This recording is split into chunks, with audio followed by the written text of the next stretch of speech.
saudações a todos os telespectadores da TV Cidade. É com grande prazer que retornamos ao programa Bem Viver, Corpo e Mente. Hoje nós vamos continuar na nossa proposta, né, de autoconhecer-se. O nosso desafio diário de se conhecer e de se entender melhor, principalmente quando temos comportamentos, condutas, relacionamentos que não são satisfatórios, que não nos estão nos trazendo uma sensação, um sentimento de paz, de felicidade, enfim. É hora de rever esses comportamentos, né? Eu digo que autoconhecer-se é um ato de empreendedorismo. Nós temos que nos empreender a nos conhecer, a não ter medo de se olhar por dentro, né? De se olhar realmente e ver que temos com certeza deficiências, nós temos limitações, eu gosto de dizer, não são características negativas, entendam bem. Na verdade, a gente tem limitações, mas que a gente pode superar essas limitações. Então, vendo nesse prisma, a gente pode empreender, autoconhecer-se sem medo, né? De enfrentar esse fantasma que muitas vezes é se olhar de perto. E hoje, para nos olharmos um pouquinho mais de perto, nós vamos então falar sobre a agressividade, esse comportamento que muitas vezes interfere no nosso dia a dia, que a gente enfrenta no nosso dia a dia de outros e nosso mesmo, né? Nosso comportamento agressivo do dia a dia. Primeiramente, eu gostaria de lembrar a todos, né, que nós temos um cérebro que ele reage como um cérebro animal, né? Como um cérebro instintivo, eu diria. Como forma de defesa. A agressividade, na verdade, é uma defesa. E eu proponho esse desafio hoje aqui, entender melhor esse comportamento, né? Para que o telespectador possa mudar um pouco essa visão sobre o comportamento agressivo, vendo como algo natural. É uma forma de preservar-se, né? Ele é desencadeado pelo nosso cérebro reptiliano, então, que é ainda nosso cérebro mais arcaico, das nossas origens animais, que tenta preservar o nosso eu, preservar a preservação, a autodefesa, né?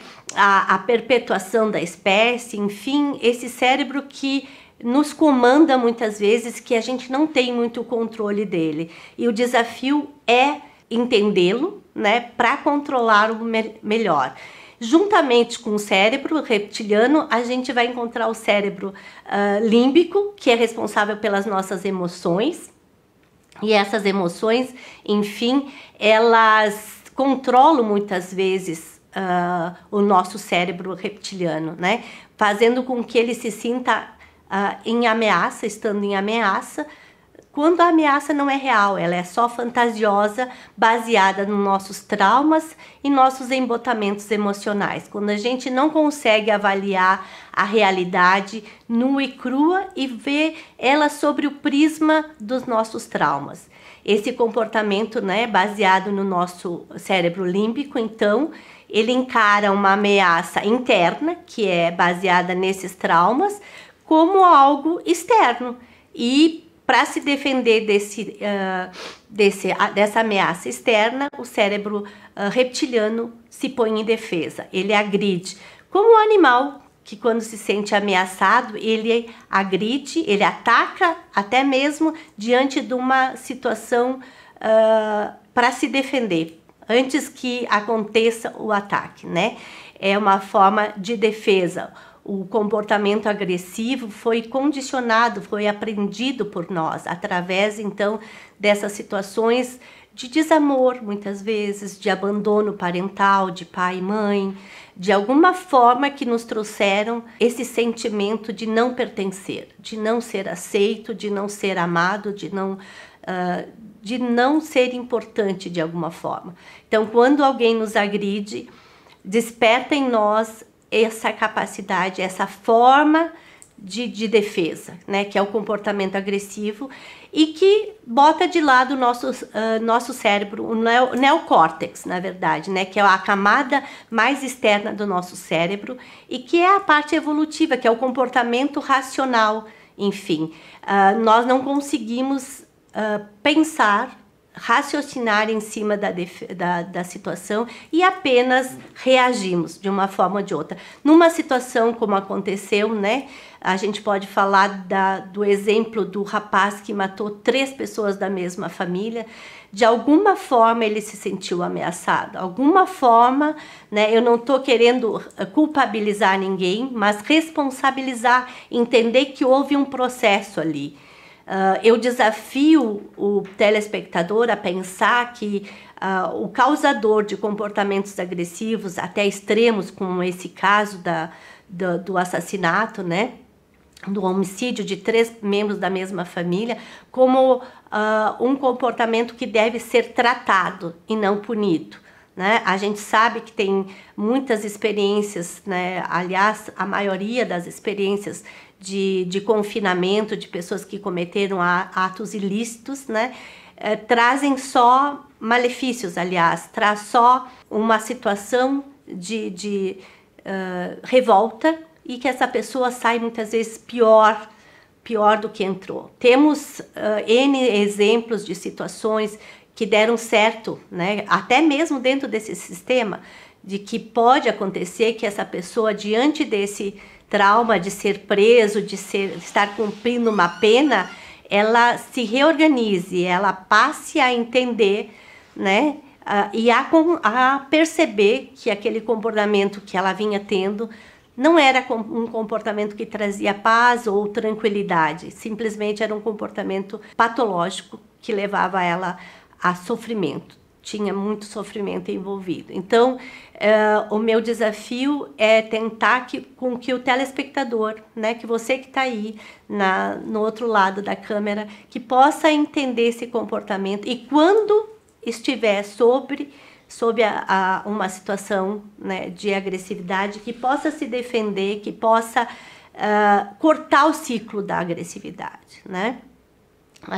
De alguma forma, eu acredito que o comportamento agressivo, ele pode ser cortado, ele pode ser bloqueado com acolhimento, quando essa pessoa se sente acolhida, quando essa pessoa se sente, de alguma forma, entendida num primeiro momento, né? Acreditar que essa pessoa está sob estresse. Eu sempre faço as pessoas tentar se colocar no lado do agressor. Aquela pessoa que está agredindo, ela não está feliz, ninguém está em paz quando alimenta tamanha raiva, quando está sentindo tamanha raiva dentro de si mesmo. Nós, quando a gente está de alguma forma agressivo, né? Porque a gente está falando em casos extremos de agressividade, que leva à morte de outras pessoas, mas a gente sabe que tem a agressividade do dia a dia, né? A nossa agressividade, o nosso falar de forma agressiva, em forma impositiva, que a gente sabe que vai agredir o outro de alguma forma.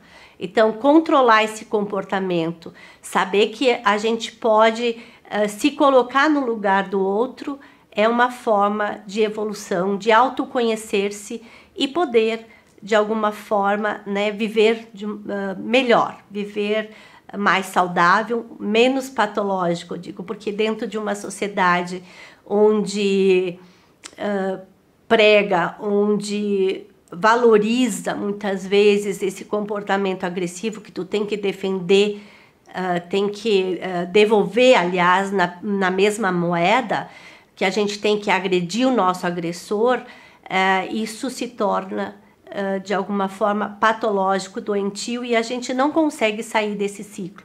Mas o ciclo de agressividade ele pode ser cortado realmente com esses comportamentos que eu falei antes, né? Com o acolhimento, com o entendimento que essa pessoa está em sofrimento e dar razão para ela naquele primeiro momento. Ela tem a razão dela. E você consegue desmantelar esse comportamento agressivo quando você não entra no jogo. Eu sempre falo que nos atiram a isca, né? Nos jogam a isca e a gente abocanha a isca. Como é difícil não abocanhar a isca quando alguém é agressivo conosco. Como é difícil tratar bem aqueles que nos tratam mal, né? Tratar com afeto, com carinho, com compreensão, pelo menos, no mínimo, né? A pessoa agressiva, ela quer, na verdade, que você retome, que você revide, porque ela aí vai ter motivos para continuar lhe agredindo e agindo conforme, né? Botando para fora as suas energias negativas e de traumas e embotamentos emocionais, como a gente falou antes. Sob estresse extremo, nós não conseguimos raciocinar, nós não conseguimos manter o controle, né, de nossa capacidade de entendimento. E muitas vezes, acabamos nos arrependendo de algumas coisas que fizemos ou que a gente diz. Então, eu proponho que a gente possa pensar antes de agir, né? E o difícil é esse, o grande desafio é esse, né? Dominar esse cérebro reptiliano, né? E esse cérebro límbico para a gente poder estar usando o neocórtex, aquela capacidade da gente raciocinar, de a gente pensar. Inclusive, né, sob emoção, hoje a gente fala muito em inteligência emocional, da gente desenvolver a inteligência emocional, que a gente possa manter o controle para aprender tudo que pode, falar tudo que sabe, né, sob a ação da emoção, controlar essa emoção, né?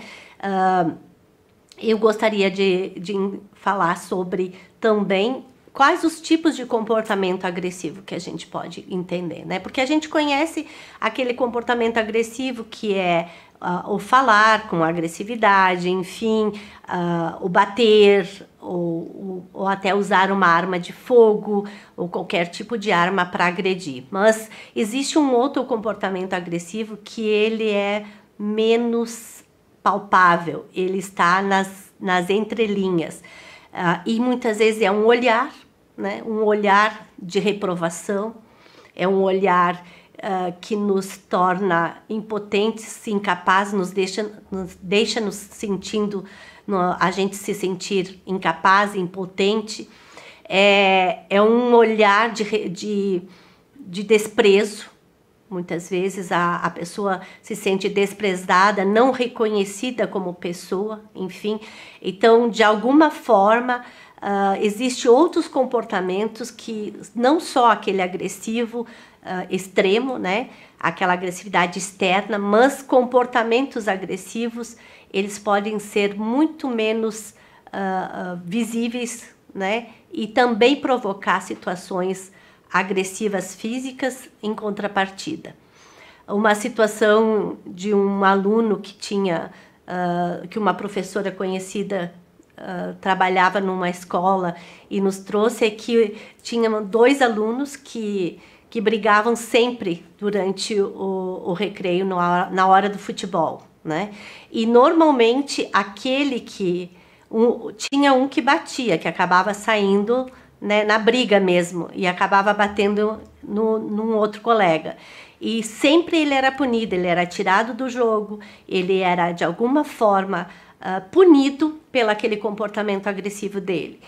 Em uma dessas situações, a professora acabou retirando os dois envolvidos no conflito e deixou eles fora do jogo, os dois, né, os 2 colegas que se envolviam em conflito, e pediu para eles encontrar uma solução para o problema. E porque os 2 estavam perdendo, porque o outro colega que não batia, enfim, acabava perdendo um outro concorrente, né, o colega que jogava muito bem, e acabavam não podendo mais competir do jeito que competiam antes.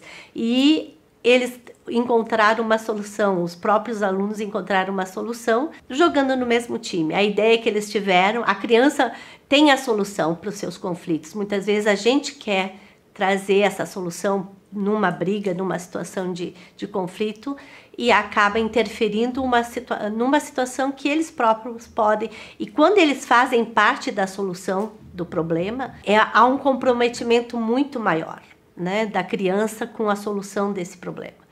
Eles dois, a partir daí, jogaram juntos e nunca mais houve briga, nunca mais houve conflito durante o jogo de futebol. Então, o comportamento agressivo ele tem que ser entendido e ele tem que ser visto à luz, né, de um entendimento como esse comportamento de defesa e não como maldade do ser humano, para tentarmos reabilitar, fazer com que essa pessoa possa continuar convivendo em sociedade de uma maneira produtiva e saudável. Diante desse desafio de ver o comportamento agressivo como algo ligado à maldade, eu traria a questão da culpa, porque esse indivíduo ele já se culpa por ter tido esse comportamento agressivo. E essa culpa vai gerar um comportamento, uma situação onde ele vai retornar esse comportamento agressivo. Porque quem tem culpa na nossa sociedade merece castigo. É essa o paradigma, né? Mais conhecido. Enfim, quem tem culpa merece castigo e inconscientemente a gente vai procurando nossos castigos. Hoje mesmo eu tive contato com uma pessoa que, comentando sobre uma parente sua que teve câncer, né, que tem câncer, na verdade, e ela comentando que a própria pessoa disse que aqui se faz, aqui se paga, né? Inconscientemente, o nosso sofrimento está ligado aos comportamentos que a gente acha que não deveria ter. A gente acha que merece realmente esse castigo e o castigo é o sofrimento. É passar por dores emocionais ou físicas. Enfim, nós precisamos estar desmistificando isso, entendendo que se de alguma forma tivemos algum comportamento agressivo, nós estávamos nos defendendo de alguma situação externa ou interna na sua maioria, né? Normalmente a gente acaba reagindo de acordo com aqueles parâmetros que eu falei antes, que eram, né, dos nossos traumas e embotamentos emocionais. Então, nossas culpas têm que ser expiadas, têm que ser punidas. E inconscientemente nós vamos estar buscando isso. Então, por isso merecemos tratamento. Por isso o ser humano precisa entender que ele precisa de ajuda. E eu recomendo a todos, né, a fazer esse empreendimento que é se conhecer, para que nós não caiamos nesse círculo vicioso que é de culpa e castigo. Nós inconscientemente vamos estar buscando esses castigos porque a gente acha que foi culpado. E retomando um pouco do programa passado, a gente falou, né, que nós somos seres em eterna evolução. Então, poderíamos estar evoluindo e entendendo melhor, né, entendendo que se tivemos algum tipo de comportamento, foi em função dessa história emocional que a gente tem e que a gente pode mudar ela, a gente pode ressignificar o passado, né, buscando uma maior compreensão dele e vendo com que ele possa estar a nosso favor e não contra a nós mesmos. Terminamos aqui então mais uma edição do programa Bem Viver, Corpo e Mente, tentando levar para vocês mais informações, mais autoconhecimento. Obrigada pela audiência.